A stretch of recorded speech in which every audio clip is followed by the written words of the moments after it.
Do you like testimonies of overcoming? Saved and Strong shares stories of people who have overcome struggles to find strength. Each episode inspires resilience, hope, and faith, reminding listeners they're not alone.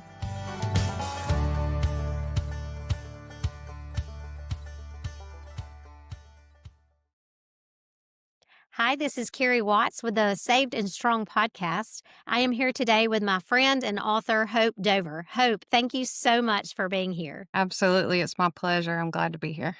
Hope is author, a wife, a mother, a believer, learning to live fully in the sacred space where joy and sorrow collide. After losing 2 of her children during pregnancy, she began a journey of grief, healing, and rediscovery. If you see her website, hopehdover.com, she has this space to help other mothers who are learning to live fully after loss. So Hope's book was just released, Seeking Hope, Finding Joy. So Hope, tell us how the book launch has been. Yeah, it's been very interesting with some unexpected little twists and turns along the way. It launched almost a month ago, so October 15th. I was able to choose that day because that is Pregnancy and Infant Loss Remembrance Day. I was kind of in the back of my mind hoping for that day, and then it actually got to happen. It's been, I will tell you, the whole publishing process was full of spiritual warfare all the way through, but I just put all my armor on and learned to fight. And the book launch was no different. Yes. I think any job that God calls us to is worth the work, but it's definitely work, right? Yes, And absolutely. as an author, I can sympathize with you. Certainly can. And here I am doing it all over again, but I wouldn't have it any other way. I mean, that's just what we do. And when we're followers of Jesus and, he's done so much for us, this is what we do for him. One thing that I encourage all authors with is we never know who's on the other side of finishing that book. And when I've gone to speak in groups of whether it's a co-ed group or a group of ladies, a small group or a large group, I always have someone come up to me and thank me for writing the book. And those are the moments when I just relish that, Lord, what we do in obedience is blessed. And we learn that all the way through the Bible. And so I pray that you see the blessing on the other side of this book coming out. I know that you're going to bless a lot of people. So tell us about your book, about how long is it, how many chapters, and just tell us about the golden nuggets inside. So the book is kind of a blend of memoir with my story and then some teaching. And each chapter, there are 9 chapters, and each chapter has a section in the back called The Abundant Path. And it's just kind of steps the reader can take as she processes her grief. And then there's quite a lengthy section in the back that has, I have a playlist back there of just music. One of the chapters talks about how music played a big role in my healing. So a lot of those songs and some newer songs are in that playlist. And there's, I think, 10 songs for each part of the book. So the book's divided into 4 parts. And then there's a special section at the end that has names that people submitted of babies lost during pregnancy or early infancy. So we have, I think, 163 names were submitted. And then I have some resources in the back as well, some national organizations that provide grief support for moms who have lost babies through pregnancy. Wow, it sounds very thorough. So as you've walked this path, was there any certain moment in your faith journey that you felt like, I definitely need to write this book? I've got to help these women. Yeah. After our first loss in 2012, started my blog. Actually, it was New Year's Day, 2013. So the loss was in May. And then I just felt this need to tell our story. And so that's really where I started. And I guess you could kind of say where the book the seed kind of was planted. But then there were some times along the way where that kind of dream of putting it in book form was pushed to the side. But then it was February 2024 when God said, nope, it's time. It's time to write the book. It's time to do it. And it was just really, like you were talking about obedience, it was really just small steps of obedience along the way. So I committed to writing it, but then it still took me a while to actually get to the the meat of the work of writing it. And I would say probably it took about 6 months to actually, once I really started focusing in and sacrificing those Saturdays and evenings and Sunday afternoons and just committing myself to getting it done. But I've just kind of always knew along the way I didn't want his death to go in vain, and I wanted something more from the pain that was produced by the deaths of my children. Yeah. Well, I follow Hope on social media, and I saw where you were committing that time to the coffee shop and you were Mhm. taking those pictures like, I'm here, I'm working on my book, I'm getting it done. So, as you were writing the book and you're writing it in honor of your children who have passed, I know you were thinking about those mothers as well. Did you feel the Holy Spirit comforting you, giving you peace? Was there any certain moments where you felt like a heavenly download and you're like, yes, that's what I needed to get that book written? Was there anything like that? Yeah, there was a lot. So writing in itself is hard, but then when you're writing and reliving in detail experiences you've had and the pain you've had, it's just so difficult at times. So, one thing I had my group of people that I could text and say, this is really hard today. I really don't want to do this because, I just can't do this today, but I need to do this today. Will you please pray for me? And I mean, that's really all I had to say. Or even if I knew it was going to be a hard writing session that day, I would send that text ahead of time. But there were a couple times where I had to send it in the middle. Like, I just really want to pack this up and leave and not do this today. So having those praying friends was very important to me. And then when it got hard, there were several times I would ask, why am I even doing this? Why am I bothering with this? This is just too hard. I can't do this. And it would always come back to because this is what you needed 13 years ago. You didn't have, especially back then, there's more people talking about it now, but there was very little resources for pregnancy loss. It's still not talked about enough, in my opinion, but back then, 13 years ago, it was just getting started where people would talk about it more. So, just reminding myself this is what you needed and reminding myself that there are women out there who need hope, who need to know that their life can move forward. They're not going to get over the grief, but they can have an abundant life within the grief as they move forward. And then the last thing, like I was saying, when we started, spiritual warfare was all through this. I knew I was going to I knew this was the Saturday that the book would be finished, the manuscript would be finished. I just had a little bit left to do. And that night, I was awoke at like 1 a.m. with the worst tooth pain ever. Tooth pain is just a different type of pain. Like, it just ruins everything. So I was able to calm it down enough to get back to sleep. But then, I was ready. Like, I was like, I'm going to get up early. I'm going to get to the coffee shop. I have my favorite little spot in the corner that I like to sit at. I'm going to get there in time to get there. And then I wake up at 1 a.m. just in terrible pain. I was like, okay. So took some ibuprofen, got some ice on it, was able to go back to sleep and did get up, did get to the coffee shop, and I did get that corner spot.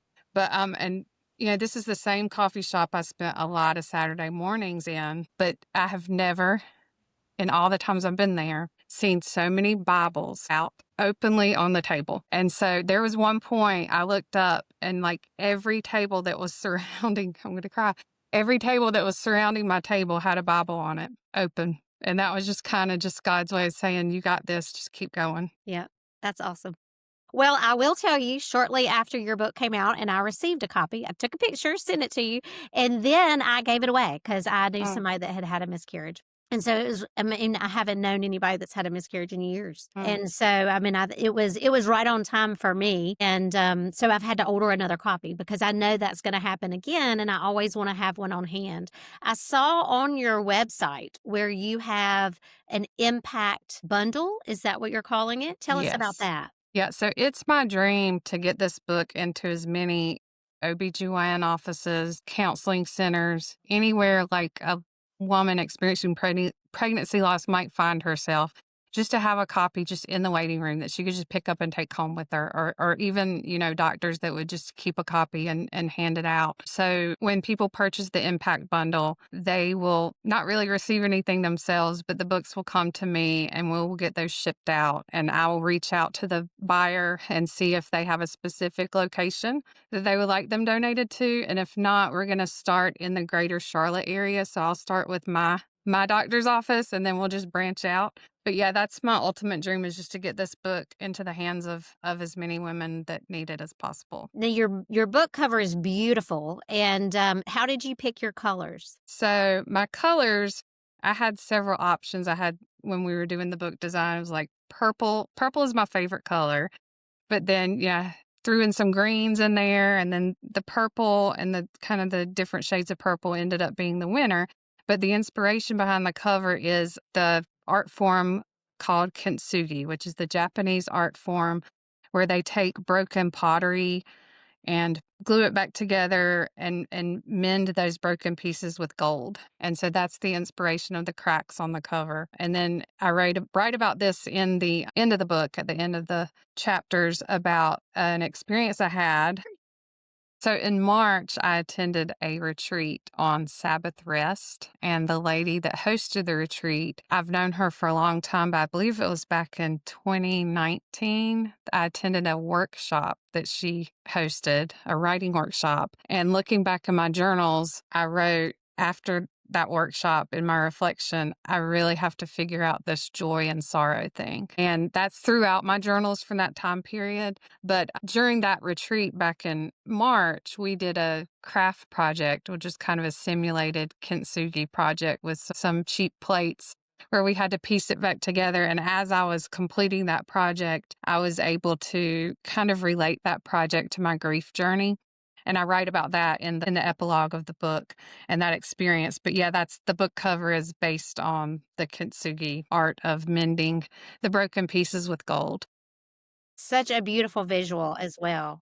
So, tell us about your faith journey. You're obviously a mighty woman of God, and this is the Saved and Strong podcast. So, I love to hear people's faith journey. Have you always been a Christian, or can you tell us about when that began for you? Yes, I mean, I grew up in a Christian home all my life. I've heard about Jesus and God, and I was baptized, saved when I was 6 years old in the Baptist church, grew up in the Baptist church, did all the things a Southern girl growing up in the Baptist church does. We were, at GAs on Wednesday nights and ACT teens when I was a teenager. I don't even know if those things exist anymore. I don't think they do. But, went to church camp as in my youth, teenage years. And then just kind of life had its way of happening. And in adulthood, when we experienced our first loss, we were not walking the walk of the Christian life as we should have been. We weren't going to church regularly, had kind of strayed. We weren't, doing crazy things. We just weren't walking in the word as I should have been, just not living that full Christian life. So that was definitely a wake up call when we experienced the first loss. But I credit my foundation um, of faith to just be able to face that with hope and not despair, even though it was the hardest thing, I've went through. I was able to turn to God, and that definitely strengthened my walk with Christ. When we Yeah. got the diagnosis of our first baby, when we found out he would not live outside my womb, our first stop was my parents' house. And I write about this in the first chapter of the book, so I don't really want to give too much of it away. But my daddy kind of pointed us in the direction we should go. I'll Yeah. just leave it at that. So, but yes, I was saved as a child, strayed a bit in my adult years, but the deep loss definitely brought me back, back on track. Yeah. Suffering has a way of building our character and helping us to get back on the right track. I agree. Mhm. I agree. So, is there anything that you do every day that helps you stay on the right track? Yeah, so I try to start my day just with praise and worship music in the car, especially, I'm driving to work every day, just kind of get my head in the right spot. And then just obviously, scripture reading and prayer. I mean, I'm praying all the time. It's not just a one time deal. just listening to praise and worship music instead of any other kind of music. I love music, all kinds. Sometimes on the way home, I'll listen to a podcast or, whatnot, other music, but definitely it changes my day. And there are some days, I work from home and I've also started just playing praise and worship music in the background. It just gets your mind right. It's just, I find that I have better focus, and that's Yeah. one thing that I do every day for sure. Well, I'm not very musical, but I do appreciate those who are, and I do appreciate, like you say, a good praise and worship music, but it's those old hymns that I heard Mm, growing up in the church that really get me because I yeah. guess that's those formative years, those are the songs that stuck. Your faith journey as you got back into maybe going to church and praying and worship, because I know a lot of our listeners are probably agreeing with you and saying, "Yeah, it was when I had a hard time in my life that I got back in church or I sought God's face again and prayed." And what does the Bible say when you humble yourself and pray and that he hears us and he sees us and he responds and look at you now. You've grown so that you're helping other people. And so is there a certain Bible verse or a certain scripture that you cling to more than another? Yeah, so I think once I got back on track, I read the Bible through for the first time and learned a lot because you don't learn all that stuff in Sunday school. But one verse that really I kind of based the book on is John 10:10. And the ESV version says, the thief comes only to kill, steal and kill and destroy. I came so that they may have life and have it abundantly. So that speaks to me because that losing our first two babies could have very well destroyed everything. And in some ways it almost did. I mean, there were times I don't feel like I was in danger of harming myself, but I just really, if I could have just crawled under the covers and stayed there forever, I probably would have been just fine with that.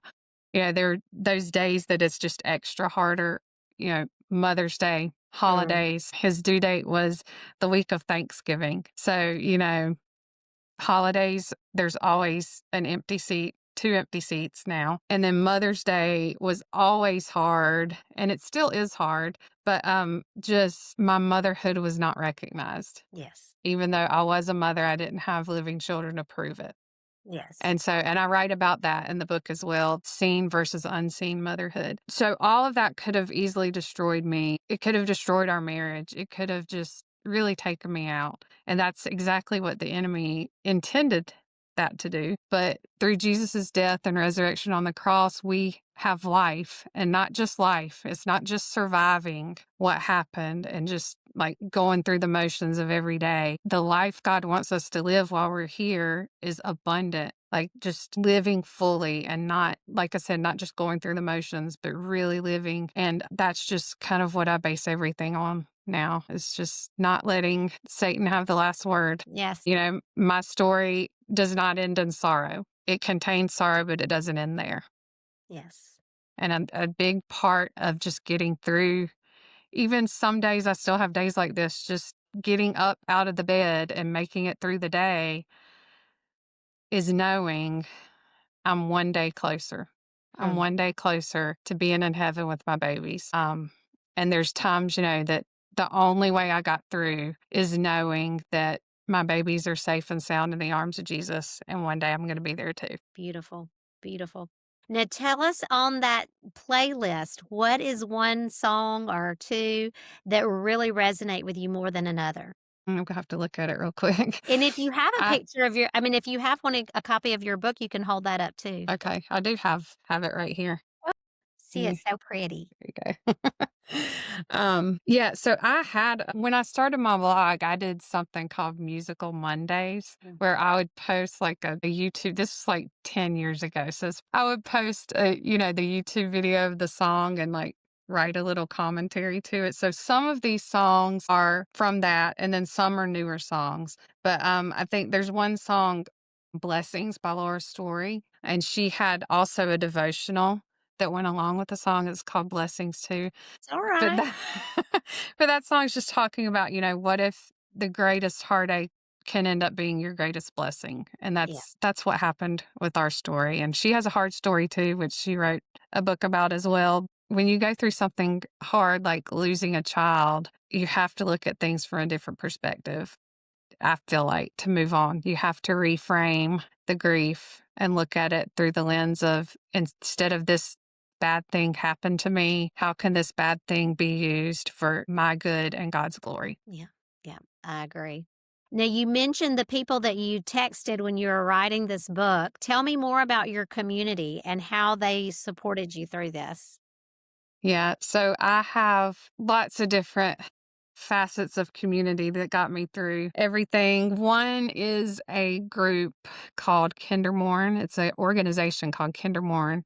They're in Charlotte, North Carolina, and a doctor recommended them to me after the loss. So I attended support groups through them. The first thing I attended was actually a workshop they hosted called Getting Through the Holidays. And it ended up being like, I think, three or four, maybe a few couples. And then it was a very small group. So we had the opportunity to go around and share a little bit of our story before, as part of the workshop. But then one of the other ladies that was in that workshop, we both went forward and did their support group. And our time together was around the holidays. So the group kind of dwindled down and it ended up just being like the two of us because our husbands didn't come. So it was the two of us and one other couple. But since it was kind of sporadic with the holidays, they let us carry on because I think it went like 6 or 8 weeks. So we carried on to the next group. So we spent all that time, and we went on to just, our relationship just stayed intact after the groups. And so, we went on to have living children, both of us. We have two children each that are on this side of heaven, and we've just kept in touch with each other through the years. So it's been really, really nice to have that relationship. And then just newer friends or friends that I was speaking about as texting and writing the book. So just new and old, community has been very important. At first, it was kind of scary to go to the support groups because you think talking about it might make the grief worse. Especially this was the biggest loss I'd ever experienced. So I didn't really know how to approach it or what to expect. But talking about it obviously helps than holding it in. But just forming those relationships were really important. Yeah. Yeah. Now, have you always written, or is this new as of this experience? So when I was a teacher, I would write grants and I would be asked to write things for the school. I always enjoyed teaching writing to my students, my little students just learning how to write because it was mostly first and second graders. But yeah, I didn't really write much for myself or about myself until this experience either. Yeah, it was, yeah, I'm not one of those that could say, oh, I've dreamed of writing a book my whole life because I haven't. Well, I'm so glad you did. Now, do you feel like this is going to lead to something bigger? Yeah, I'm hoping it will. I have dreams of just a community of grievers. I'm trying to start building that now, not necessarily only women who have experienced pregnancy loss, just really any type of loss, any type of grief. So I've started a Facebook community. It's called The Abundant Path. And then we're just kind of going with that theme of abundance. And right now in the group, we are practicing a gentle November of holding grief and gratitude together. Hmm. So, just kind of a support for women. And then I say we because it's my children and I have a online shop now called Joyful Hope Co. And we have I have the books are for sale there, but I also have several digital products, digital downloads right now. We have a Reframe Your Grief Guide, which is I think it's 47 page ebook on reframing grief. And again, that's not specific to pregnancy loss, it's any type of grief. And then we have some reflection cards. I'm coming out with some Advent stuff and then some physical products as well. The dream there is also to offer gift boxes that, like, if you have a friend that experiences pregnancy loss, that you can just order and have it sent to that friend. Just, with the book, a candle, just some comfort items. Just the most important thing for somebody that experiences this is that they know they're not alone. and Yeah. that somebody out there understands what they're going through. We're never going to understand completely another person's experience, but we can empathize with them. So just a lot of times I know friends don't know what to say or don't know what to do. So just having these gift boxes that you can just purchase and send will help with that. Yeah, that's awesome. When my mom died back in May, someone sent me one, a grief Uh, box, and you're right, it had the candle and the pillow and the bath salts and a mug. It was mhm. so sweet. I think it's just a great way to send a condolence. It just means a little bit more, right? Yeah, that's beautiful. Now, how do you remember your children with your living children? Do y'all have a Mhm, remembrance mhm. a day? I create an ornament each year that stays displayed on a little small tree in the living room. But each year I select a verse to go on the ornament, or a snippet of the verse to go on the ornament. And that's kind of in memory of the babies. I would just put on social media if you know someone who has experienced a loss this year and it's their first Christmas without their baby, let me know, give me their address, and I'll send them one. And I would just write a letter to go with the ornament. At my book launch, I kind of did a spin on the kintsugi because I wanted people to have a favor to take with them. So we got some cheap plates at Walmart and just white plates and broke them into pieces and used gold leaf on the broken edges and added a string to make a little ornament, a little card to go with it. So that's one thing. Another thing we do each year, we do a bike drive. So when I first lost the baby, I started picking an ornament off an angel tree of the same age that the babies would be. And just full transparency, that got really difficult for me to do especially at the holidays. But when the kids were born, we wanted to show them a way to give back because they are overloaded with gifts at Christmas from all the people. And we're grateful for that. But I also want them to see, that there are children out there that don't get what they get. So we started it as a toy drive and it kind of morphed into a bike drive. So we always have a movement goal. This year, each of them are going to bike 15 miles by Thanksgiving. It's for a combined 30 miles. And then their goal is to earn enough money to purchase 30 bikes that will be donated to our local Toys for Tots campaign. So this is the 7th year we've done this. They're always very grateful for the bikes because that's the one item they don't get a lot of, especially the bigger bikes that cost more money.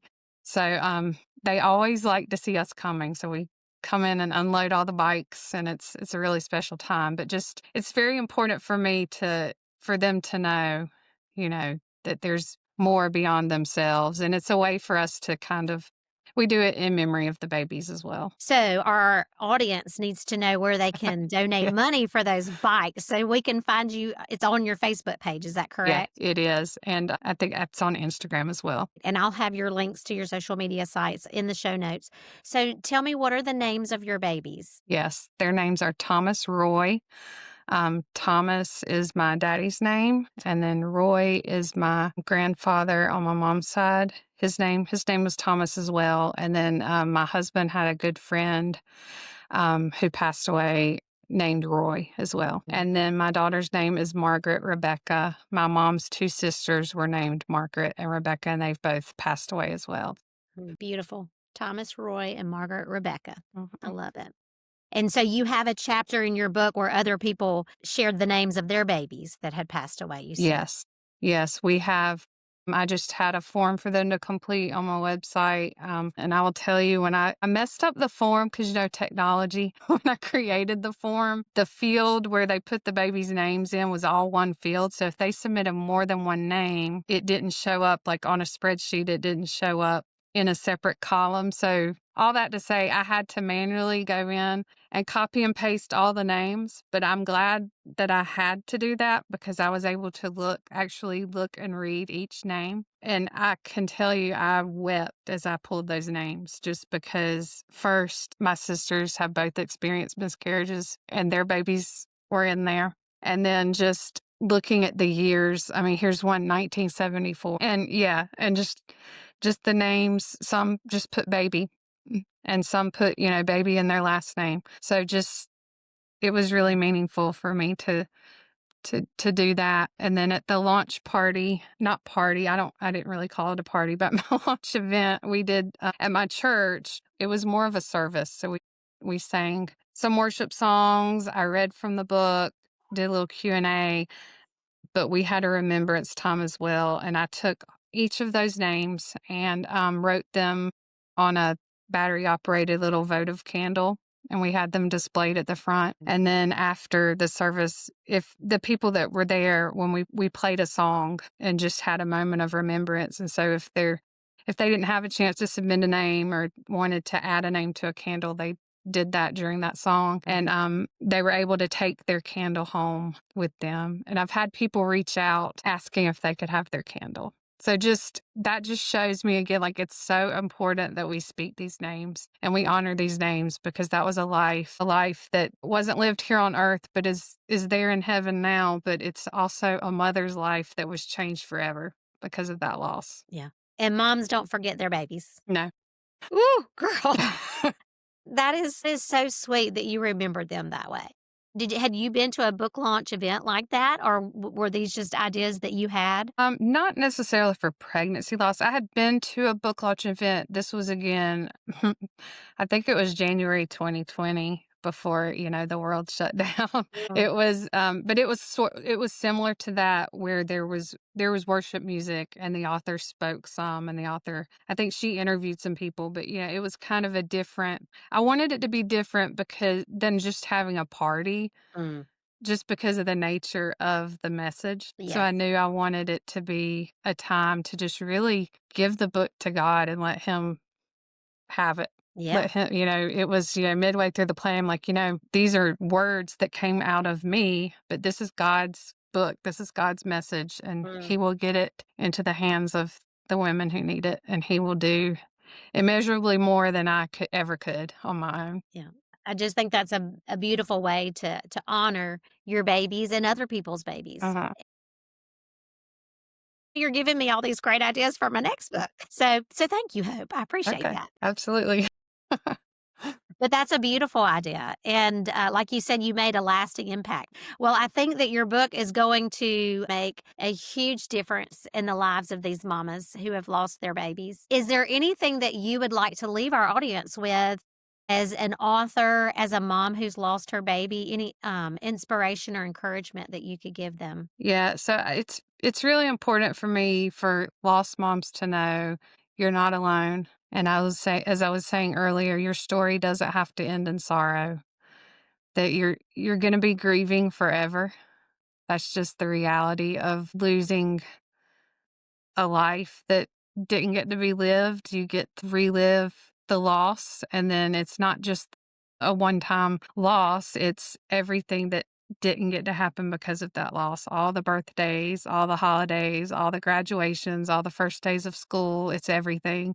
And at the beginning of the book, I talk about like the first time that joy and sorrow showed up together. They're conflicting feelings, they're conflicting emotions, but that you can hold them in the same hand. You can absolutely live abundantly after loss, but grief isn't going to end, but you're not going to move on, but you can move forward through it with the help of people and with mainly with the help of Jesus getting you through. Well, thank you so much for being here, Hope. I want our audience to go to your website, hopehdover.com, when they get off this podcast and order your book. Your book can be found everywhere books are sold, and you can get the Impact Bundle off the website, and join your Facebook page. We'll put all of that in the show Yep. notes. So Okay. thank you so much for being here with us, Hope, and thank you for our listeners for being here for the full time.